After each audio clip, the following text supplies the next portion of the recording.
Halo, nama saya Nathanael Rudadinata, kelas 9B nomor 22. Kali ini saya akan menjelaskan tentang globalisasi pelajaran IPS. Contoh globalisasi yang ada di lingkungan sekitar saya yaitu tentang teknologi.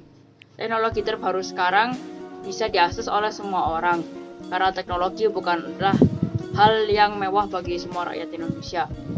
Teknologi seperti video call, email, penggunaan Google juga, dan sosmed merupakan hal yang tidak asing lagi bagi masyarakat Indonesia, bukan? Dan bahkan teknologi sudah menjadi kebutuhan bagi setiap orang. Nah, kenapa contoh tersebut termasuk globalisasi? Karena contoh tersebut merupakan hal yang terjadi secara mendunia atau meluas ke berbagai macam wilayah dan menimbulkan suatu ketergantungan. Seperti pada pengertian dari globalisasi itu sendiri, yaitu merupakan proses integrasi internasional yang terjadi karena suatu pertukaran pemikiran dan aspek-aspek lainnya yang merupakan faktor utama yang mendorong adanya saling ketergantungan dalam aktivitas ekonomi dan budaya. Selanjutnya saya akan membahas tentang bentuk dari globalisasi. Terbagi menjadi 3 secara garis besar, yaitu yang pertama globalisasi informasi, yaitu interaksi secara global dengan penyebaran informasi yang sangat cepat dengan adanya teknologi dan gadget. Contohnya sosial media.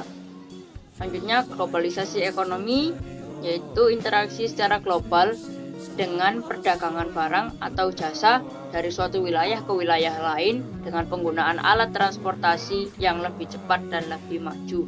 Selanjutnya yang ketiga adalah globalisasi kebudayaan, berkaitan dengan pertukaran budaya antar wilayah yang menghasilkan corak budaya yang baru dan mencakup aspek bahasa, pakaian, makanan, dan lain-lain.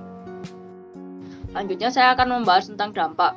Dampak yang terdapat dalam globalisasi ada 2, yaitu dampak positif dan dampak negatif. Dampak positifnya yaitu meluasnya pasar untuk menjual produk. Kedua, memperoleh banyak keuntungan. Ketiga, memperoleh teknologi yang lebih baik dan lebih maju. Dampak negatifnya yaitu menghambat pertumbuhan di sektor industri pada negara yang berkembang dan sektor keuangan suatu negara yang semakin tidak stabil. Yang terakhir saya akan membahas tentang upaya-upaya dalam mengatasi globalisasi. Saya menemukan 3 upaya-upaya, yaitu yang pertama menumbuhkan sikap mencintai produk dalam negeri, yang kedua memfilter budaya asing, dan yang ketiga mempraktekkan nilai-nilai Pancasila. Jadi, itu saja yang dapat saya bahas dalam globalisasi, mulai dari contoh, pengertian, bentuk-bentuk, dampak, dan juga upaya-upaya. Sekian dari saya, terima kasih. Sampai jumpa.